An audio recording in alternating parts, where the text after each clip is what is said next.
Hey guys, welcome to Logan Rangley Therapy. Stay a while.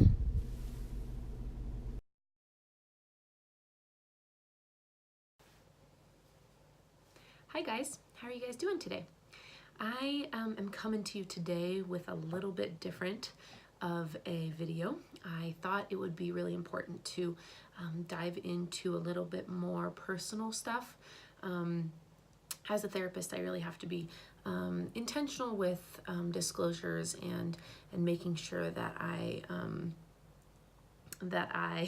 am protecting myself, but I also think it's really, really important in this work to normalize the day-to-day things that happen, and that these sort of experiences we can have that are sometimes really hard and scary are also normal and happen to everyone, even people who have the knowledge, even people who do spend their time as in their living talking about this sort of thing, that it can also happen to us. And so I wanted to make sure that I was real and transparent and authentic with you guys, and didn't put myself in a position where I had all the information but didn't also experience things myself.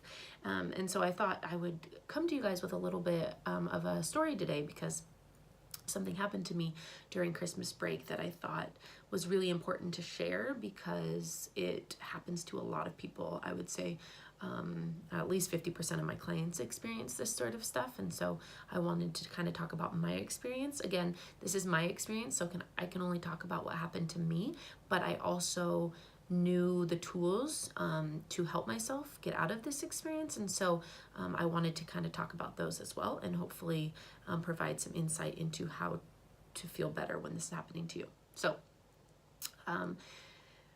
for most of my life, I've prided myself on the fact that I don't get very anxious when I fly.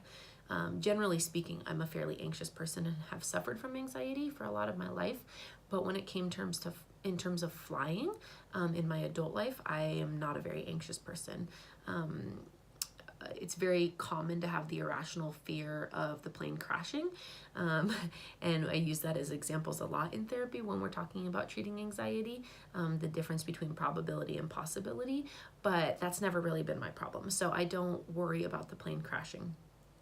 I do, however, though, get anxiety around sickness. Sometimes I've been really, really lucky to not have to ever be hospitalized or have any big sickness or any illness or anything like that. And so, which is awesome, but there's also the backside of that is because of that, I haven't experienced any sort of medical stuff around illness. And so I have a slight fear around what happens if I get sick somewhere and I can't get help, or I also get really bad motion sickness, and so car rides are really not great. I generally have to drive, and flying is usually not very bad, but I do sometimes get motion sick. And so because of that, and because I have a fairly sensitive stomach, my friends can attest to, I get a little bit of anxiety around illnesses. That being said, not usually when I'm flying. And so, but during Christmas break, I was flying to Spain to go visit family and spend Christmas in Spain. So I knew that I was going to have a long plane ride that involved flying over the ocean. And although I was not worried about the plane, I was a little bit nervous about what would happen if I got sick or felt really sick, or, some random medical thing happened, which is fairly irrational. And I know that. So I experienced my first panic attack in this setting. I was stuck in the middle seat, which is also not great. And for someone who's 5'11", it is not fun to be in the middle seat with very little room. And I was heading actually to DC at this point. I was not even flying over the ocean yet. And I was in the middle seat, and I was about 20 minutes into the flight, and I felt myself starting to have a panic attack. And we all experience it differently, but for me, I started to get incredibly hot. Didn't feel like I could take a deep breath. It felt like the walls were closing in on me. I got really, really hot and started sweating and dizzy. Like I couldn't really see. I had been watching a TV show on my phone and I could not focus on it. I had to pause it because I was like, could not see clearly. And I knew immediately what was happening, and I knew that I was 20 minutes into a 5.5 hour flight and that I was gonna need to get it figured out pretty quickly, or else it was gonna be a really, really long, uncomfortable, painful flight. So I wanted to kind of just talk about what I did to get out of the panic attack, and I'm very thankful that it only took me about 10 minutes or so to finally be back to my fairly normal self. So what I first did was start breathing.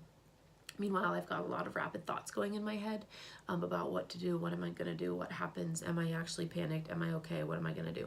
But I started to do some square breathing. So I really focused on regulating my breathing so that my heart rate could slow down and I could stop hyperventilating, which was causing me to feel hot, which was causing me to feel nauseous, which was continuously affirming what I thought about having a sickness on the plane and getting sick. So I knew that I was perpetuating that cycle and I needed to slow the cycle down. So I took a bunch of square breaths to get myself calmed down.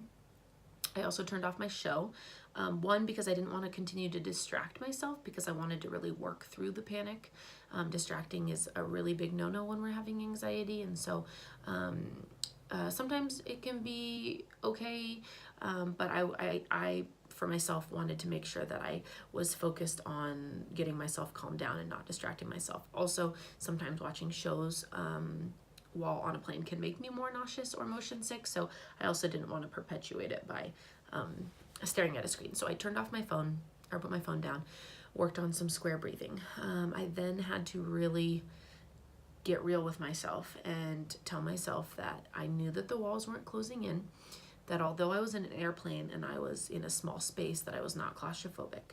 I could get up and move, I could walk around if I needed to, and that this was only temporary, that if I reacted to these emotions in the moment and allowed myself to go down the rabbit hole of all the what ifs and could be's and holy craps, that I was gonna make it worse for myself. So I had to really like dig deep into my soul and remind myself that I was safe, that I was not in any harm, that my brain was trying to tell me that I needed to get out of this situation, but that one, I couldn't, and two, that that's okay, that I needed to just calm down.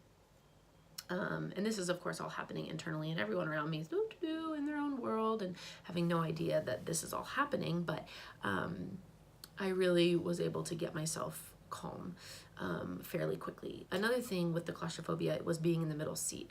I like to be close to the bathroom in case I have to pee or in case I'm not feeling well, and being in the middle seat, I also didn't want to be an inconvenience and ask the girl next to me if I could if she could get up so I could get out. So that was kind of an added discomfort.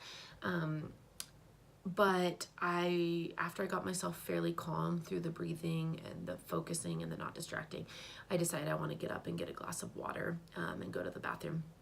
And so I asked her if she wouldn't mind if I got up. And so I got up and I went to the bathroom and I washed my face, splashed it with some cold water, asked for a glass of water from the flight attendants.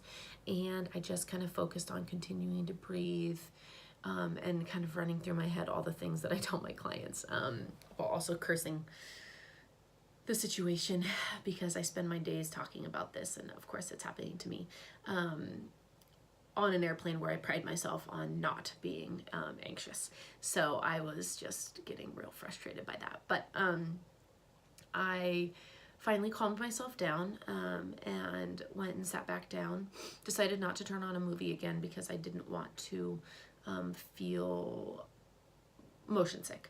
But I also knew that I had been watching a new show that I had just started, and I also didn't want to associate that show with my panic attack, because it's really easy to associate things that happened in that moment with the panic attack. And so I knew later on that I was going to want to circle back to that show, because I was already finding myself feeling kind of queasy when I thought about the show, which seems really silly, but we do associate a lot of different things. A lot of the time it's not the actual event that we're avoiding anymore later on, but it ends up being the things that were associated with it. So when I got on my second flight from DC to Spain, I ended up putting the show back on because I really did not want to associate my panic attack with the show or have a negative feeling about the show. Which I really encourage you doing. If something scares you, if something happens, if you get kicked, fall off a horse, if you get in a car accident, if you trip in front of the kids at school, if you, whatever you do that's embarrassing or makes you uncomfortable, I really encourage that you get back up and do it again, because you really don't want to associate a bad experience, your panic attack with the experience. So anyway, I sat back down and took some more deep breaths, had a bottle of water, and so I was drinking that, and I ended up just calming down. I think at that point I took a Dramamine because I had a 5-hour flight and I was still feeling a bit queasy from the motion sickness, and so I think I took a Dramamine at that point. If not, it was a little bit later on, but I didn't want to take it right in the moment or even before. I wanted to try and work through it, but afterward I knew it was going to be a long flight just in general. So anyway, so that's what I would say my five tips are for how to help with a panic attack. Is make sure you do square breathing or any sort of deep breathing that gets you to regulate. It feels like you're hyperventilating and that you can't take a deep breath, but you can, I promise you, if that's what you're having is a panic attack. So take a deep breath, take a bunch of deep breaths.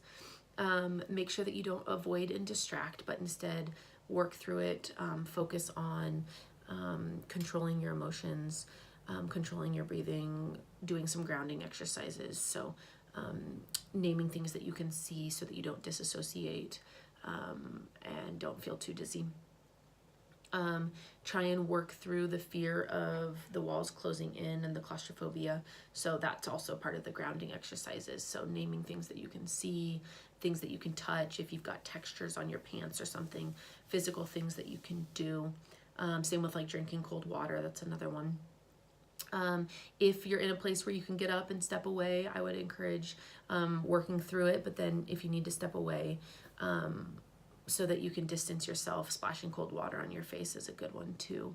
And then trying to not have things that you associate, so that kind of comes later, but making sure that you can identify things as your thoughts continue to process after that you might associate with that experience is another one. Just making sure that you're open and talking about it.